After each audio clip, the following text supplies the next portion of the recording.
Assalamualaikum warahmatullahi wabarakatuh. Kami dari kelompok 6 MKS 2C. Pada mata kuliah akuntansi kali ini, topik yang akan kami bahas adalah jurnal khusus.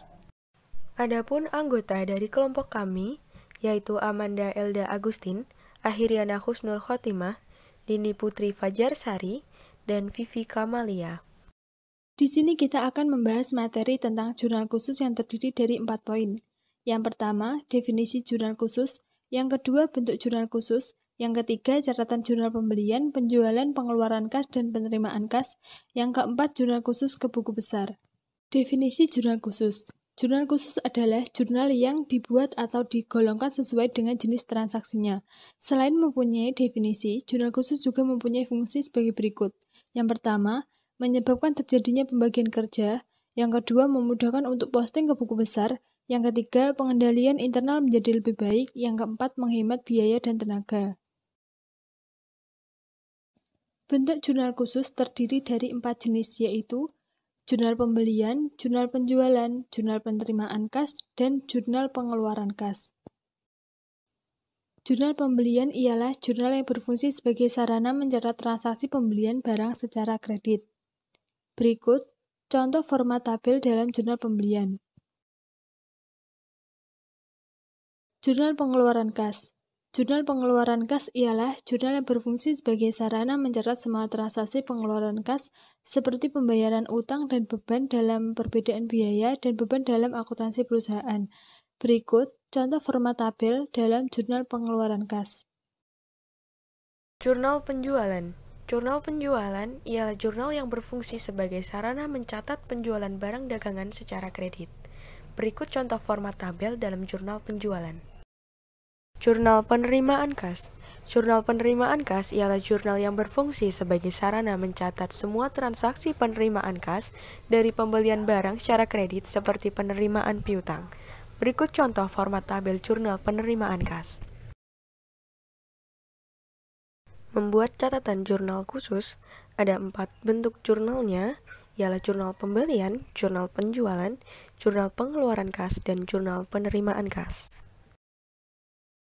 Baik, selanjutnya ini disajikan contoh studi kasus transaksi akuntansi pada bulan Januari 2019.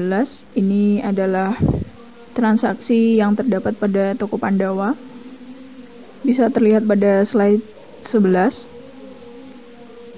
Untuk penomoran itu adalah tanggal, jadi bukan nomor urut transaksi, tapi itu adalah tanggal terjadinya transaksi. Oke, pada tanggal 1 Januari 2019 itu transaksi Tuan Adi menerima pinjaman dari bank sebagai tambahan modal usaha sebesar 22 juta rupiah. Pada tanggal 3 membeli barang dari UD Sejati sebesar 3.300.000 rupiah dengan syarat 2/15 N/30. Nah, untuk syarat ini maksudnya adalah jika pembayaran dilakukan kurang dari 15 hari, itu akan mendapatkan potongan sebesar 2%, dan untuk N/30 ini adalah batas akhir pembayaran paling lambat 30 hari setelah terjadinya transaksi. Kemudian pada tanggal 4 Januari membeli perlengkapan dari CV Aneka sebesar Rp1.400.000 secara kredit. Pada tanggal 5 membeli barang dari toko Selamat sebesar Rp3.200.000 dengan syarat 2/10 N/30. Nah, untuk syaratnya ini sama seperti 2/15 N/30.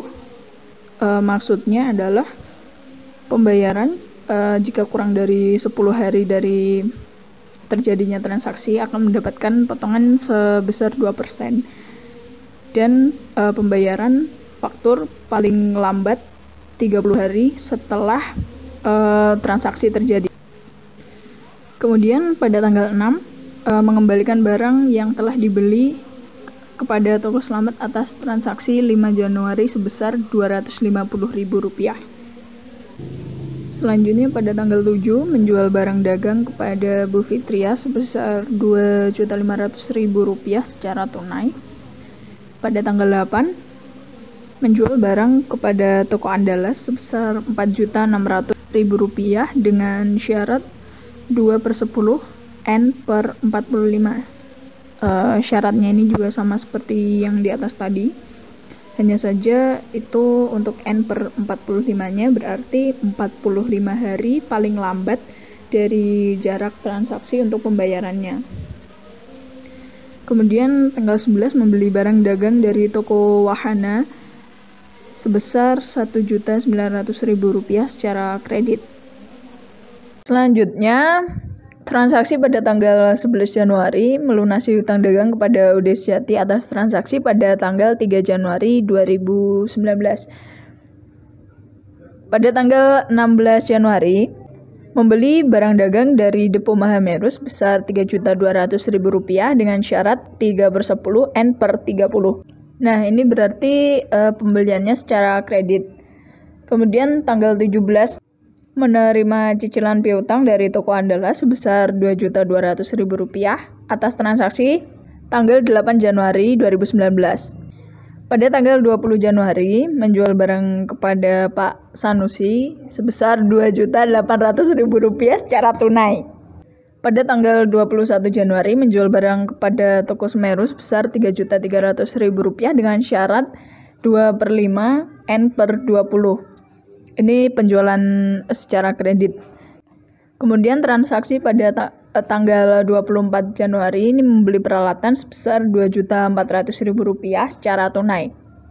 Pada tanggal 26 Januari membayar beban gaji karyawan toko sebesar Rp4.500.000. Kemudian pada tanggal 28 membayar beban angkut pembelian sebesar Rp400.000.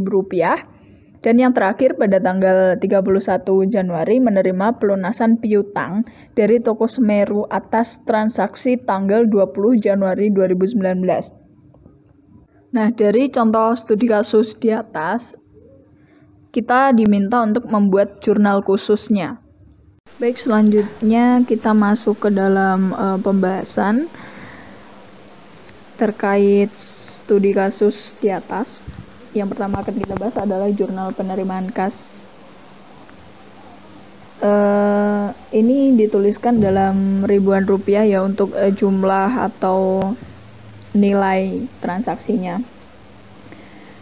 Tapi saya akan membahasnya dalam juta saja. Sebelumnya mungkin sudah dijelaskan oleh rekan saya terkait bentuk dari jurnal penerimaan kas itu ada kolom apa saja, yaitu ada tanggal, ada kolom keterangan, ref, sisi debit itu terdiri atas kolom kas dan potongan penjualan. Kemudian pada sisi kreditnya terdiri dari piutang dagang, kolom penjualan, ref, dan kolom serba-serbi atau di dalamnya terdapat akun dan juga kolom jumlah. Baik, langsung ke pembahasan transaksi tanggal 1 Januari. Itu menerima pinjaman dari bank sebagai tambahan modal usaha sebesar Rp22 juta. Untuk keterangannya, kita tuliskan utang bank karena menerima pinjaman itu kayak kita utang ke bank, seperti itu. Dan di kolom debitnya kita masukkan dalam kolom kas, kasnya bertambah sebesar Rp22 juta. Dan di sisi kreditnya kita masukkan dalam kolom serba-serbi yang akunnya kita tuliskan utang bank sejumlah Rp22 juta. Selanjutnya pada tanggal 7 Januari transaksinya penjualan barang dagang sebesar Rp2.500.000. Nah, pada keterangannya kita tuliskan saja penjualan. Pada sisi debitnya kita masukkan dalam kas, kasnya bertambah sebesar Rp2.500.000. Di sisi kreditnya kita masukkan dalam kolom penjualan sebesar Rp2.500.000.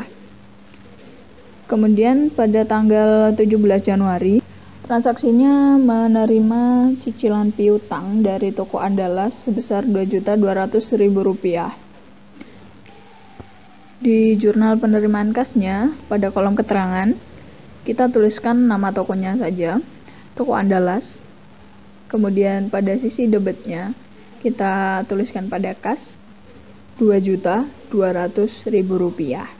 Dan pada sisi kreditnya, kita tuliskan di piutang dagang sebesar Rp2.200.000. Oke, sebelumnya sedikit tambahan terkait piutang dan utang. Nah, mungkin masih ada yang bingung terkait kedua hal itu, bedanya di mana? Nah, kalau piutang itu pembeli yang berhutang pada penjual atau peminjam.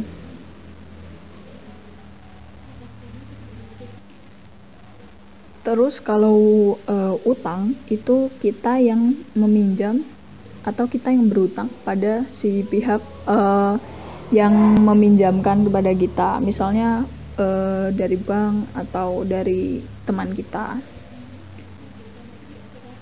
Lanjut pada tanggal 20, transaksinya adalah menjual barang dagang sebesar Rp2.800.000 secara tunai. Di keterangannya kita tuliskan saja penjualan, sama seperti transaksi pada tanggal 7 Januari. Pada kolom debitnya kita tuliskan pada kas Rp2.800.000. Kemudian pada kreditnya masuk kepada penjualan sebesar Rp2.800.000. Lalu transaksi pada tanggal 31 Januari ini menerima pelunasan piutang dari toko Semeru.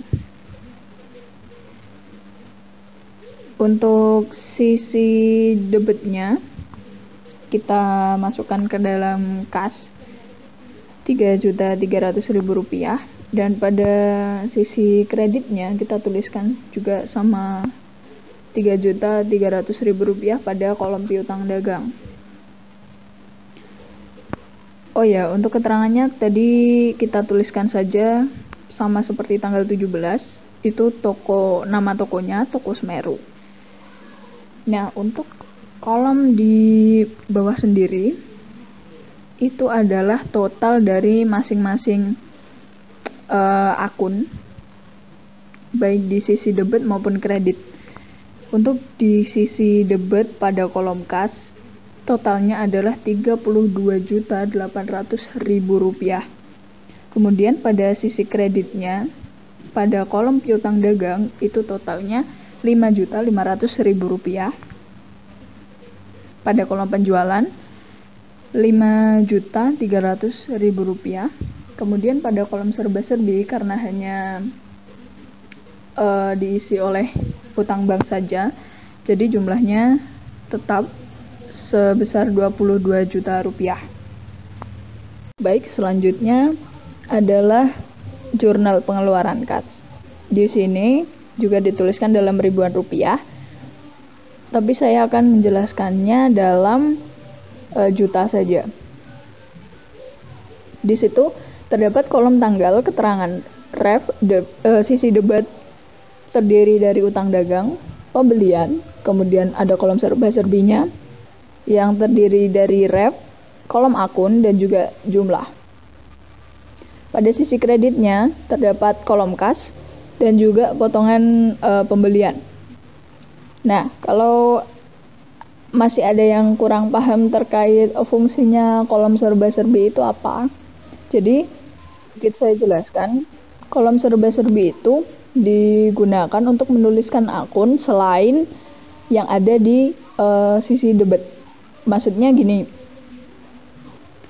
akun selain utang dagang dan akun pembelian itu akan dituliskan pada kolom serba-serbi. Pokoknya selain utang dagang dan juga pembelian. Bisa dilihat di situ di PowerPoint-nya. Untuk peralatan, beban gaji, dan beban angkut itu dituliskan di akun serba-serbi. Kemudian lanjut pada transaksi tanggal 12, itu pelunasan utang dagang kepada UD Sejati atas transaksi 3 Januari 2019 sebesar Rp3.300.000 dan dengan syarat 2/15 N/30. Nah, karena pembayaran ini dilakukan sebelum atau kurang dari 15 hari setelah transaksi terjadi, maka akan mendapatkan potongan sebesar 2%. Di situ bisa dilihat pada keterangannya, kita tuliskan nama toko atau PT atau UD yang akan kita lunaskan utang dagang kita. Nah, itu dituliskan UD Sejati. Kemudian pada sisi debitnya kita masukkan ke dalam utang dagang sebesar Rp3.300.000 dan di sisi kreditnya pada kolom kas sebesar Rp3.234.000 dengan potongan pembelian Rp66.000. Nah, untuk potongan pembelian itu didapat dari yaitu tadi potongan 2% dari Rp3.300.000 dengan hasil kasnya Rp3.234.000 setelah dipotong 2%. Nah, kemudian pada tanggal 24 Januari 2019 itu transaksi pembelian peralatan sebesar Rp2.400.000 secara tunai. Jadi kita tuliskan pada keterangannya peralatan. Nah, karena di sisi debit itu tidak ada kolom untuk akun peralatan, jadi kita masukkan ke dalam kolom serba-serbi. Kita tuliskan akunnya peralatan dengan jumlah Rp2.400.000 dan sisi kreditnya masuk dalam kas sebesar Rp2.400.000. Kemudian tanggal 26 Januari itu transaksi pembayaran beban gaji karyawan toko sebesar Rp4.500.000. Untuk keterangannya kita tuliskan beban gaji. Nah, sama seperti transaksi tanggal 24 juga dituliskan pada kolom serba-serbi beban gaji dan dengan jumlahnya Rp4.500.000 dan di sisi kreditnya masuk pada kolom kas sebesar Rp4.500.000. Pada tanggal 28 Januari itu transaksi pembayaran beban angkut pembelian sebesar Rp400.000. Pada kolom keterangannya kita tuliskan saja beban angkut dan pada kolom debitnya kita masukkan juga pada kolom serba-serbi, ditulis juga beban angkut. Kemudian di sisi kredit masuk ke kas sejumlah Rp400.000. Nah, untuk kolom bawah sendiri itu jumlah total dari akun-akun masing-masing akun ya, maksudnya. Seperti di kolom utang dagang itu jumlah totalnya adalah Rp3.300.000. Kemudian pada akun serba-serbi jumlah totalnya adalah Rp7.300.000. Dan pada kolom kas di sisi kredit itu totalnya Rp10.534.000 dan di potongan pembeliannya totalnya Rp66.000. Nah, itu nanti sisi debit dan sisi kreditnya jumlahnya harus sama dan total dari sisi debitnya adalah Rp10.600.000 sama seperti sisi kreditnya Rp10.600.000. Jadi ditambahkan dan harus seimbang. Baik, selanjutnya adalah jurnal pengeluaran kas. Di sini juga dituliskan dalam ribuan rupiah, tapi saya akan menjelaskannya dalam juta saja. Di situ Terdapat kolom tanggal keterangan ref sisi debat terdiri dari utang dagang, pembelian, kemudian ada kolom serba-serbinya yang terdiri dari ref, kolom akun, dan juga jumlah. Pada sisi kreditnya terdapat kolom kas dan juga potongan pembelian. Nah, kalau masih ada yang kurang paham terkait fungsinya kolom serba-serbi itu apa?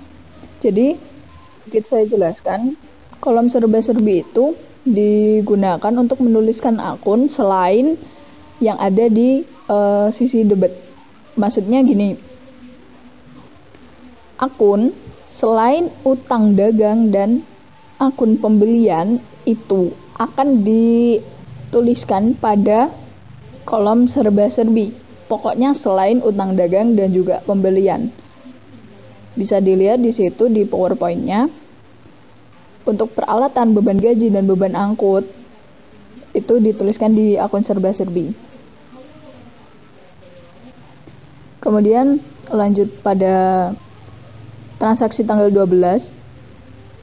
Itu pelunasan utang dagang kepada UD Sejati atas transaksi 3 Januari 2019 sebesar Rp3.300.000 dan dengan syarat 2/15 N/30.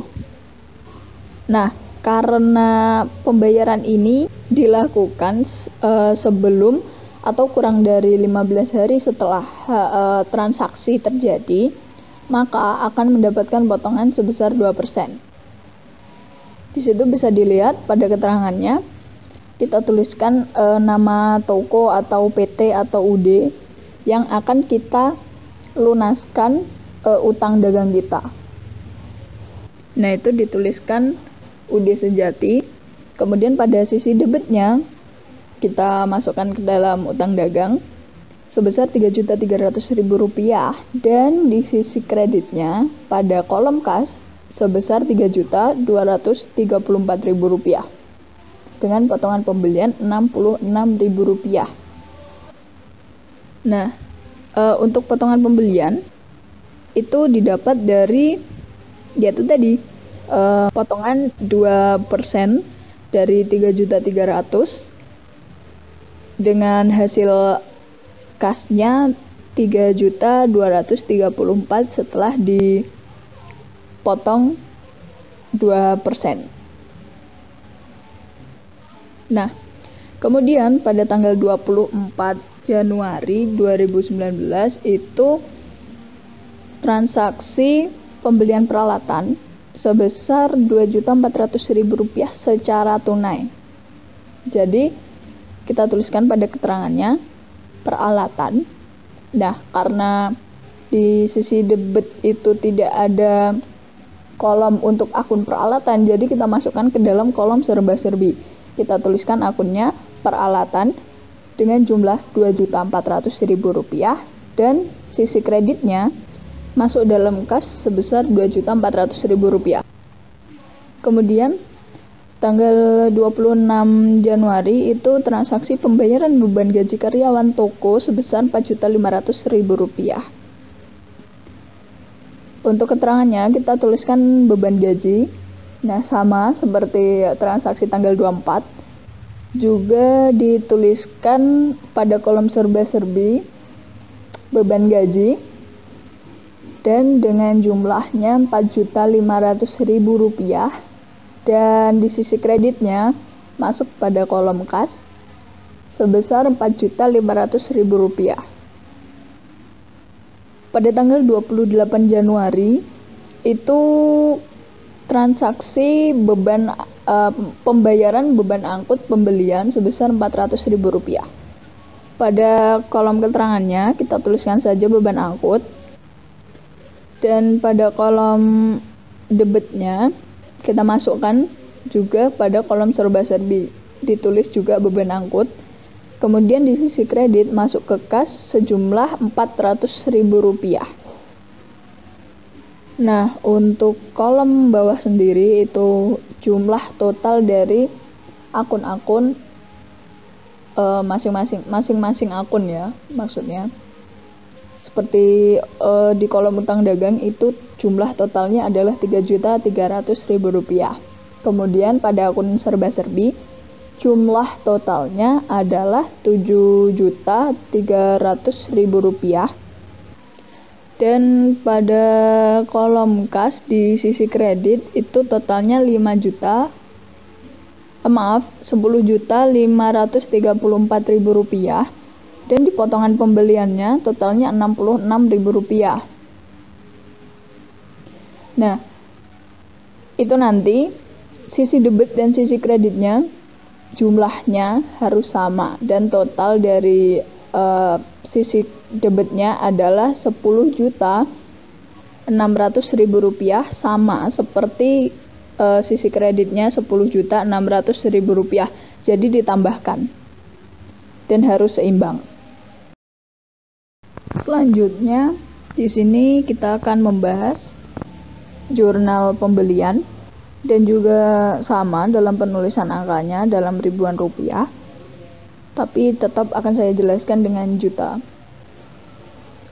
Oke, di situ ada kolom tanggal, keterangan, ref, sisi debit, di situ ada akun pembelian, perlengkapan dan juga kolom serba-serbi. Kemudian ada sisi kredit. Nah, di kolom sisi kredit ini hanya ada akun utang dagang. Kenapa? Karena dalam jurnal pembelian, jurnal khusus pembelian ini hanya untuk transaksi pembelian secara kredit. Makanya dalam sisi kreditnya hanya terdapat utang dagang saja untuk akunnya. Baik, langsung untuk transaksi tanggal 3 Januari ini pembelian barang dagang dari UD Sejati sebesar Rp3.300.000. Nah, jika kembali ke soal studi kasusnya, ini kan ada syarat 2/15 N/30. Nah, syarat-syarat seperti ini hanya dicantumkan apabila pembelian barang secara kredit. Baik, untuk pencatatannya dalam jurnal khusus pembelian ini di keterangan kita tuliskan UD-nya atau PT-nya, yaitu UD Sejati. Kemudian dalam sisi debit kita masukkan dalam akun pembelian sebesar Rp3.300.000 dan di sisi kreditnya utang dagang Rp3.300.000. Kemudian pada transaksi tanggal 4 Januari itu pembelian perlengkapan secara kredit dari CV Aneka sebesar Rp1.400.000. Dituliskan pada keterangan namanya, nama tokonya, CV Aneka. Lalu dalam akun dalam sisi debitnya kita masukkan dalam akun perlengkapan sebesar Rp1.400.000. Kemudian pada transaksi tanggal 5 Januari itu pembelian barang dari toko Slamet sebesar Rp3.200.000, tentu dengan syarat 2/10 N/30, berarti itu pembelian kredit. Pada keterangannya kita tuliskan tokonya, nama tokonya, toko Slamet, dan di sisi debitnya kita masukkan dalam akun pembelian sebesar Rp3.200.000 dan di sisi kreditnya sebesar Rp3.200.000. Kemudian tanggal 11 Januari itu pembelian barang dagang dari toko Wahana sebesar Rp1.900.000 secara kredit. Untuk keterangan juga sama, toko Wahana.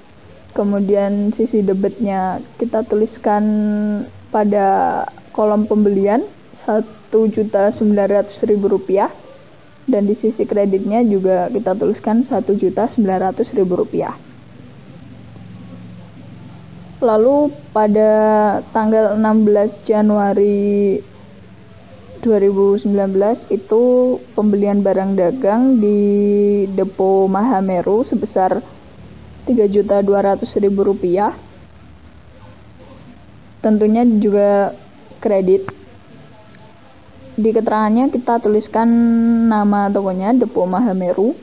Kemudian dalam sisi debitnya kita tuliskan pada kolom pembelian sebesar Rp3.200.000, dan di sisi kreditnya juga Rp3.200.000. Lalu untuk kolom terakhir sendiri, bawah sendiri, itu merupakan jumlah totalnya dari masing-masing akun. Pada kolom pembelian totalnya adalah Rp11.600.000. Pada kolom perlengkapan jumlahnya Rp1.400.000. Dan di kolom kreditnya jumlah totalnya adalah Rp13.000. Nah, seperti yang saya jelaskan tadi, pada kolom debit dan kredit itu jumlah totalnya itu harus seimbang.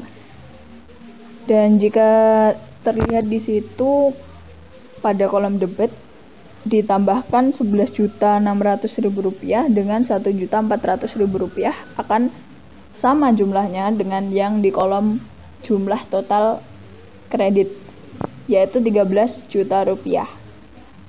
Selanjutnya adalah posting akun ke buku besar. Setelah mencatat transaksi di jurnal khusus, selanjutnya akun diposting ke buku besar. Buku besar adalah kumpulan akun sejenis selama satu periode akuntansi. Dalam memindah akun ke buku besar, jumlah akun pada lajur debit jurnal khusus dipindahkan ke lajur debit buku besar. Dan jumlah akun pada lajur kredit jurnal khusus dipindahkan ke lajur kredit buku besar. Ketika keterangan 1 terletak di debit dan keterangan 2 terletak di kredit, maka hasil saldo tersebut dikurangkan. Begitu pula dengan sebaliknya. Dan ketika keterangan 1 dan keterangan 2 sama-sama terletak di debit, maka hasil saldo dijumlahkan. Begitu pula dengan sebaliknya. Berikut ini adalah hasil dari jurnal khusus yang sudah diposting ke buku besar. Nama akun yang pertama adalah Kas dengan nomor 101. Tanggal 31 Januari, keterangan JKM halaman 1 yang terletak di debit dengan jumlah Rp32.800.000 dan saldo terletak di debit dengan jumlah Rp32.800.000. Tanggal 31 Januari, keterangan JKK halaman 1 yang terletak di kredit dengan jumlah Rp10.534.000. Saldo terletak di debit dengan jumlah Rp22.266.000. Nama akun yang kedua adalah piutang dagang dengan nomor 101. Tanggal 31 Januari, keterangan JP halaman 1 yang terletak di debit dengan jumlah Rp7.900.000 dan saldo terletak di debit dengan jumlah Rp7.900.000. Tanggal 31 Januari, keterangan JKM halaman 1 terletak di kredit dengan jumlah Rp5.500.000 dan saldo terletak di debit dengan jumlah Rp2.400.000. Nama akun yang ketiga adalah perlengkapan dengan nomor 103. Tanggal 31 Januari, keterangan JB halaman 1 terletak di debit dengan jumlah Rp1.400.000. Saldo terletak di debit dengan jumlah Rp1.400.000. Nama akun yang keempat adalah peralatan dengan nomor 111. Tanggal 31 Januari, keterangan JKK halaman 1 terletak di debit dengan jumlah Rp3.200.000 dan saldo terletak di debit dengan jumlah Rp3.200.000. Nama akun yang kelima adalah utang dagang atau utang bank dengan nomor 201. Tanggal 31 Januari, keterangan JB halaman 1 terletak di kredit dengan jumlah Rp13 juta dan saldo terletak di kredit dengan jumlah Rp13 juta. Tanggal 31 Januari, keterangan JKM halaman 1 terletak di kredit dengan jumlah Rp22 juta dan saldo terletak di kredit dengan Rp35 juta. Tanggal 31 Januari, keterangan JKK halaman 1 terletak di debit dengan jumlah Rp3.200.000 dan saldo terletak di kredit dengan jumlah Rp31.800.000. Nama akun yang keenam adalah penjualan dengan nomor 401. Tanggal 31 Januari, keterangan JP halaman 1 terletak di kredit dengan jumlah Rp7.900.000 dan saldo terletak di kredit dengan jumlah Rp7.900.000. Tanggal 31 Januari, keterangan JKM halaman 1 terletak di kredit dengan jumlah Rp5.300.000 dan saldo terletak di debit dengan jumlah Rp2.400.000 dan kredit dengan jumlah Rp13.100.000. Nama akun yang ketujuh adalah pembelian dengan nomor 501. Tanggal 31 Januari, keterangan JB halaman 1 terletak di debit dengan jumlah Rp11.600.000 dan saldo terletak di debit dengan jumlah Rp11.600.000. Nama akun yang ke-8 adalah potongan pembelian dengan nomor 503. Tanggal 31 Januari, keterangan JKK halaman 1 terletak di kredit dengan jumlah Rp66.000 dan saldo terletak di kredit dengan jumlah Rp66.000.